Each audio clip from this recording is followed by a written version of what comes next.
ассалому алайкум тамошобинони азиз, барномаи иттилооти ахборо мустақиман аз телевизиони Тоҷикистон манзуратон мегардонем. истиқлоли давлатӣ неъмати муқаддасу бебаҳо ва замина барои пойдории сулҳу оромӣ ва ваҳдати миллӣ. Мас истиқлол моро ба ҷаҳон ва ҷаҳонро бо мо шинос намуд. дар замони соҳиби истиқлолӣ кишвари мо бо иқдомҳои наҷибу ояндабинонаи президенти ҷумҳурии Тоҷикистон пешвои миллат муҳтарам Эмомалӣ Раҳмон дар арсаи ҷаҳонӣ шоиста муаррифӣ гардид. ин арзишҳои муқаддасро муҳаббати самимона ва хидмати садоқатмандона метавонад устувор нигаҳ дорад. гузориши Манучер Ализода. мутахассисони самти равоншиносӣ ва сиёсатшиносӣ бар он ақиданд ки замони муосирро набояд танҳо аз шабакаҳои иҷтимоӣ диду баҳо дод, балки бояд бо чашми сар ва муҳимтар аз ҳама бо ақл шинохту баҳогузорӣ намуд. оне ки мо миллати тоҷик дар оғози солҳои 90 аз марҳилаҳои ниҳоии нобудӣ раҳоӣ ёфтем, ҳақиқати ҳол аст ва оне ки дубора барқарор намудани давлат ва эъмори он дар таърихи инсоният на ба ҳама миллатҳову роҳбаронаш муяссар гаштааст, ин низ ҳақиқати баҳснопазир аст. воқеан ин ҳақиқати баҳснопазир аст, зеро дар дарозаи таърихи башар дастёбӣ ба истиқлол, ба ваҳдат баҳс шуд, вале дар ин замина хотима бахшидан ба ҷангу ба низоъҳо барои сарони давлатҳо кори саҳлу осон набуд ва ҳамин як авзои бисёр печида, авзои мураккаб ва ҳассос низ дар охири асри 20 ва ба тақдиру ба фазои давлату давлатдории миллати тоҷик низ рӯбарӯ гардид ва хушбахтона дар ин марҳилаи бисёр ҳассос ва мураккаб мо тавонистем ки соҳиби давлати миллӣ, соҳиби сулҳ, соҳиби истиқлоли давлатӣ гардем ва ҳамин дастёбӣ ба истиқлоли давлатӣ маҳз бо кӯшишу талошҳо, бо эҳтимому бо афкори созанда ва фаъолияти бунёдкоронаи асосгузори сулҳу ваҳдати миллӣ пешвои миллат президенти ҷумҳурии Тоҷикистон муҳтарам Эмомалӣ Раҳмон пайванди ногусастанӣ дорад. солҳои аввали истиқлоли давлатӣ солҳои бисёр душвор ва тақдирсоз буданд. мардуми тоҷик гиҷу мабҳуд байни будану набудан қарор дошт. имрӯзҳо мо он солҳои вазнини чун бори оламро гоҳ-гоҳе мисли кобус, яъне хоби мудҳиш ёд меорем, вале он на хоб, балки ҳақиқат буд. як ба ёд дорем солҳои аввали соҳиби истиқлолиро, чунки солҳои аввали соҳиби истиқлолӣ не ки имтиҳони сангине ки миллати тоҷикро бори дигар барои давлатсозӣ ва офаридани сулҳу ваҳдат бори дигар вогузор кард. ба тақдири миллати тоҷик омадани асосгузори сулҳу ваҳдати миллӣ пешвои миллат муҳтарам Эмомалӣ Раҳмон, яъне ки имрӯз Тоҷикистон тӯли 3 сола аст ки истиқлолияти давлатии худро паси сар намуда истодааст ва ба як дастовардҳои хеле ҳам бузург ноил гардид. шабҳои сарди сиёҳ субҳи сафедам доранд ва ин ягона умеди сапеди наҷотбахш дар симо ва кору пайкори пешвои миллат муҳтарам Эмомалӣ Раҳмон ба миллати тоҷик муайяну насиб гашт. пешвои миллат аз ҳадди охирини тасвири талхи будан ки он тараф парокандагию нестшавии миллат буд, моро ба рӯзҳои осоишу ободӣ расонд. миллати тоҷикро ба ҷаҳон шиносонд ва дарҳои баста ба рӯи Тоҷикистон боз шуд. ин аст хизмати шоиста, садоқат ва муҳаббати самимона нисбати ватан ки на дар забон, балки дар амал аст. файласуф ва олими машҳур Марк Сицерон дар мавриди муҳаббат нисбат ба ватан мефармояд: барои инсон дар мақоми аввал бояд ватан ва волидайн бошад, баъдан тамоми арзишҳои дигар. бубинед ин олим инҷо аввал ватан гуфтанд, албатта дар як мақому зина бо волидон, вале аввал ватанро оварданд, зеро волидон низ зодаву парвардаи ватананд ва агар дар меҳан набзи ором набошад, бошандагони он низ осуда зистан наметавонанд. дар мавриди муҳаббат ба ватан шоир чӣ хуб фармудааст ки мегӯяд: эй ватан, хокему хоки раҳи ту, сояи пушти сари ту, ҳамаи зиндагии мо як ғазал аз дафтари ту. Манушер Ализода, Зайниддини Ҷаббор, Ахбор. рӯйдани гулҳои зебо дар талу теппаҳо аз наздик шудани баҳору наврӯз муждарасонӣ карда бо эҳдои фараҳу шодмонӣ мардумро барои омодагӣ бо оғози мавсими нави киштукор ва анҷоми тозакориҳо ки аз суннатҳои писандидаи аҷдодони мо дар ин фасл ба ҳисоб меравад роҳнамоӣ мекунад. ҳамкоронамон Исмоил Соҳибназарён ва Мусои Нурмуҳаммад бо мушоҳида ва сабти гулҳои наврӯзтаи даштӣ аз баҳору наврӯз мужда мерасонанд. дароз шудани рӯзҳо, оҳиста оҳиста баланд шудани ҳарорати ҳавову об шудани барф дар талу теппа ва водиҳо, нағмасароии мурғони хушилҳом, бедории табиату рӯидани аввалин гулҳои баҳорӣ ба монанди қоқуф, сияҳгӯш ва баҳман, ки бо номҳои бойчечак ва гули тағорашиканак дар байни мардум маъмул аст, аз заволи фасли дай ва наздик шудани баҳори гулбасару наврӯзи оламафрӯз муждарасонӣ мекунад.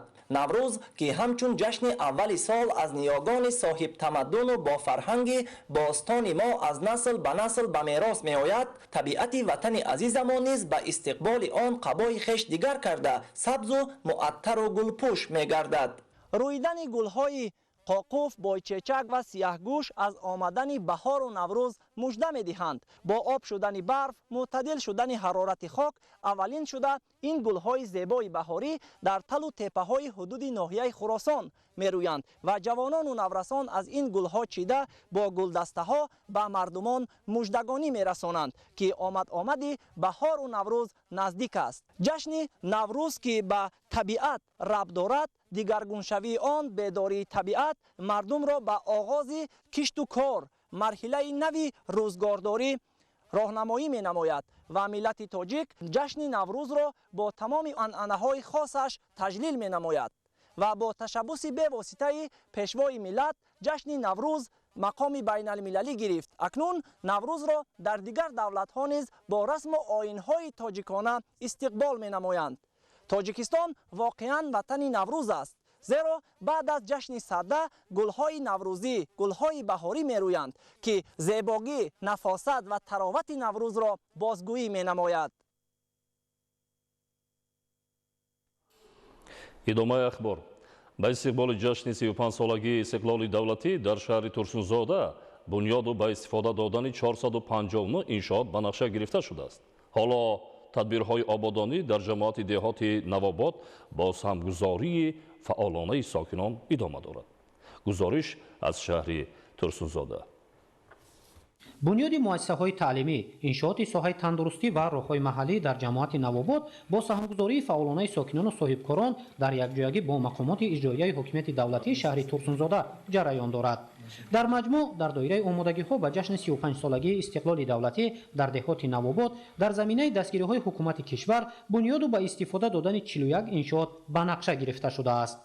ҳидояту роҳнамоиҳои роҳбари давлатро сармашқи фаъолият қарор дода бо эҳсоси баланди ватандӯстӣ сокинони маҳаллӣ ҷаҳд доранд ки дар корҳои ободонӣ саҳмгузор бошанд. мо мактаб сохта истодаем бо дастгирии мардум то 1 сентябр месупорем. мардуми деҳаи Саттор Раҷабов майдончаҳои варзишӣ, бунгоҳҳои тиббӣ аз қабили сохтмони роҳҳоро ба нақша гирифта кӯшиш намуда истоданд ки чунин иншоотҳоро дар солҳои наздик бунёд намоянд ва азми мардум, шавқу рағбати мардум нисбати сиёсати ободкорона зиёд аст. байни аҳолӣ мо корҳои фаҳмондодагиро пайваста идома дода истодем. ҳоло дар деҳоти Навобод бунёди 3 мактаб, бунгоҳи тиббӣ, майдончаи варзишӣ ва асфалтпӯшкунии 10 километр роҳ дар 4 мавзеъ ҷараён дорад. роҳбарияти мақомоти иҷроияи ҳокимияти давлатии шаҳри Турсунзода пешрафт ва беҳбудии зиндагии мардумро ба дастгирию таваҷҷуҳи пайвастаи роҳбари давлат арзёбӣ карда таҳкими корҳои ободониро бо шарофати истиқлоли давлатӣ ва оромии сартосарӣ маънидор намуд. бо назардошти ҳамин имрӯз сокинони деҳоти Навобод кӯшиш доранд ки дар корҳои ободонӣ ба таври намунавӣ саҳмгузорӣ намоянд.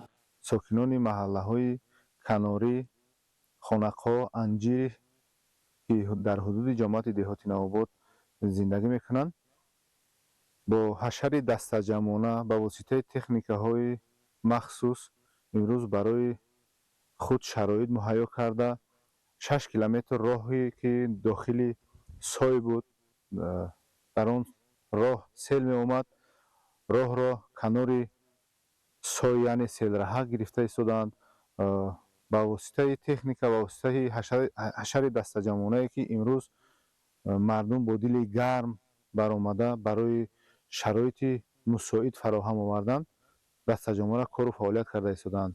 самти асосии фаъолияти сокинони ҷамоати деҳоти навободро кишоварзӣ ташкил намуда кӯшиш доранд дар корҳои ободонӣ ва фароҳам овардани шароити беҳтари иҷтимоӣ барои зиндагии пурсаодат саҳмгузор бошанд.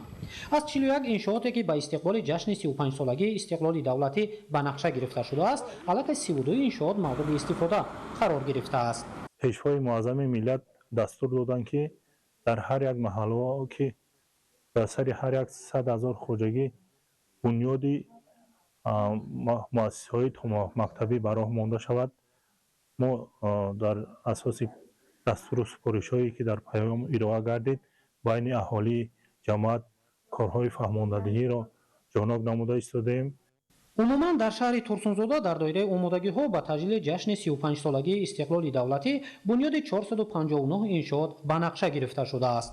дар заминаи дастгириҳои ҳукумати кишвар дар 3 соли охир солҳои 2022, 2023, 2024 аллакай 266 иншоот мавриди истифода қарор гирифтааст.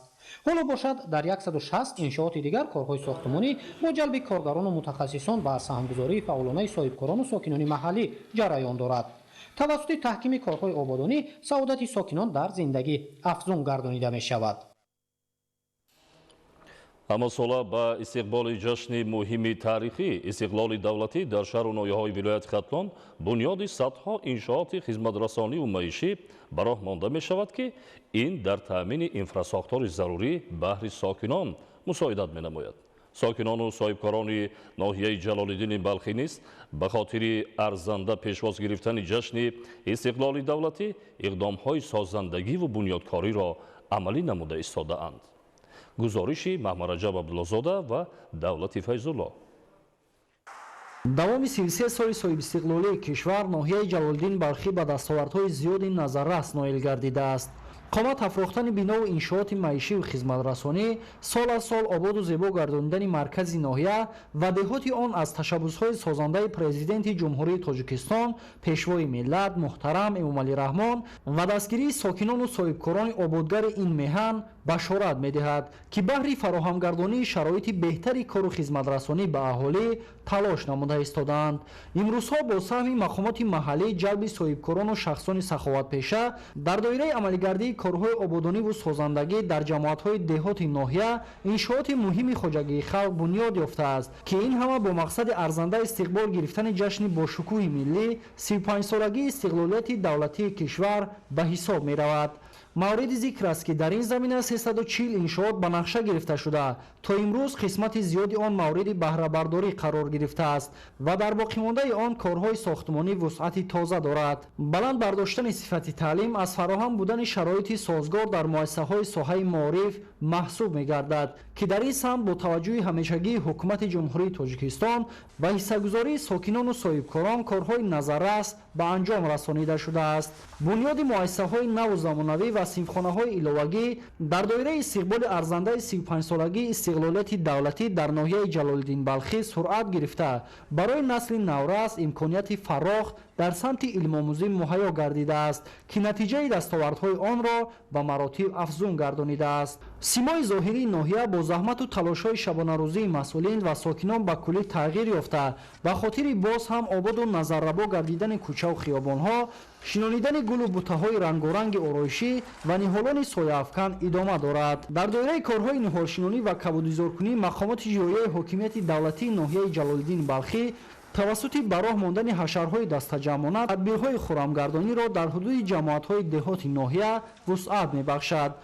бояд зикр намуд ки ҳукумати мамлакат хоса пешвои миллат муҳтарам Эмомалӣ Раҳмон ҷиҳати ободу зебо гардонидани ҳар як гӯшаи диёр пайваста даъват ба амал меоранд ки сокинон дар сарсабзу хуррам гардонидани муҳити зист таваҷҷӯҳ зоҳир карда бо шинонидани ниҳол ва гулу буттаҳо дар ободгардонии маҳалли зист саҳми арзандаи худро гузоранд. маҳмараҷаб абдуллозода, давлати файзулло, ноҳияи ҷалолиддин балхӣ, ахбор.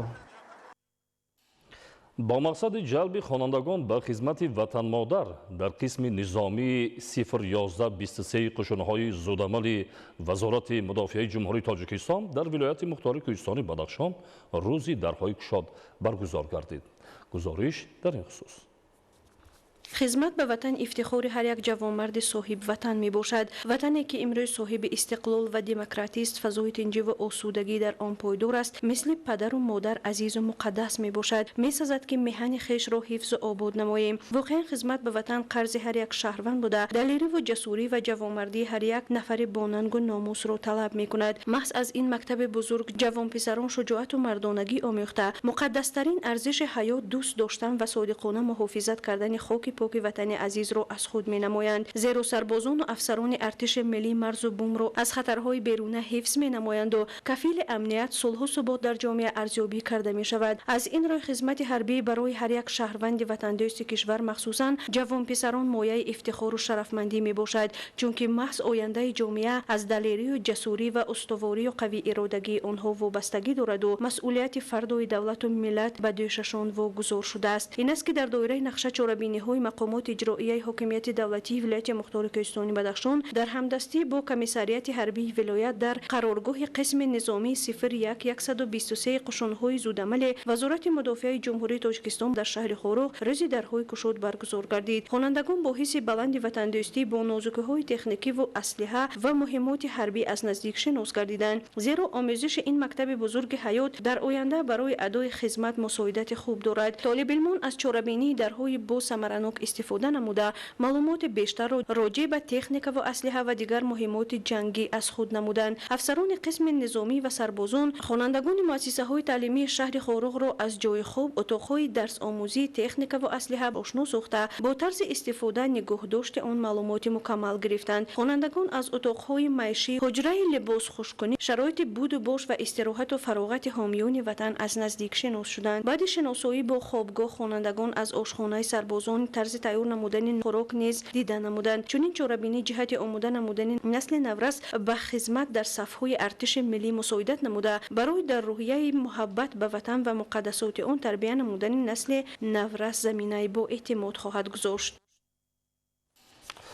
тамошобинони азизу арҷуманд, ин буд барномаи иттилооти ахбор. Тансияту хонобод бошед.